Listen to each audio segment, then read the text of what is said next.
Un Normand chez les Oranges, Nicolas Aubin a signé cet hiver chez KTM. L'ancien pilote Kawa roule désormais avec le team français KTM HDI auprès de Robin Capel.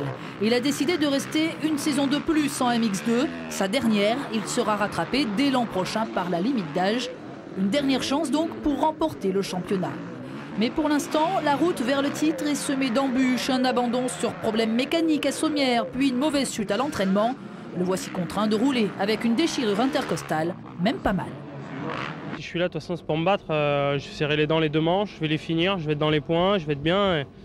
Enfin, je vais pas. Cette blessure, c'est un petit retard, mais bon, voilà, moi, au final, ça me pose pas de problème du moment que ça m'handicape pas, du moment que je suis au premier Grand Prix.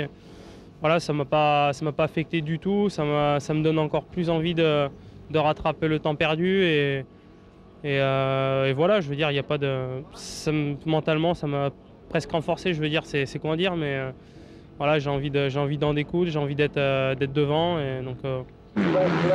Nicolas Aubin est désormais très bien entouré. À ses côtés depuis cet hiver, un certain Michael Pichon.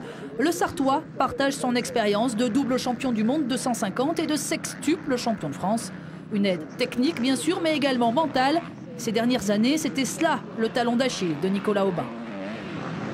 Je pense qu'il a surtout besoin de retrouver son niveau qu'il avait il y a 3-4 ans quand il a fait 3e championnat du monde, de la vitesse, retrouver sa vitesse qu'il a un petit peu perdue. Il a eu pas mal de blessures, pas mal de chutes. Il a fait les 2 dernières saisons, beaucoup de courses où il a dû abandonner.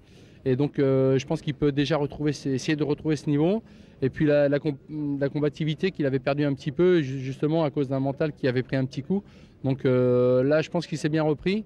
Et voilà, le côté technique, physique, ça va pas trop mal. Et il doit retrouver sa vitesse et une force mentale qui peut l'amener sur les plus hautes marches du podium. Travailler avec Mika, c'est un plus depuis. Je travaille avec lui depuis début novembre.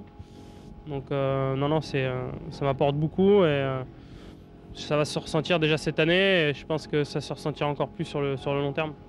Michael Pichon en vient, lui, à avoir des fourmis dans le poignet. Le vainqueur de l'Enduropal 2010 est pour l'instant blessé, mais il n'a pas abandonné la moto pour autant. Maintenant, ma carrière elle est plutôt derrière moi, même si j'ai toujours envie de... Là, quand je vois les conditions aujourd'hui, les pilotes rouler, ça m'énerve un petit peu. J'aimerais mettre sur la piste, mais malheureusement, il faut tourner un petit peu la roue tourne et c'est comme ça. Mais je n'ai pas dit mon dernier mot. Je pense peut-être qu'on m'en verra encore ici quelques fois dans le futur.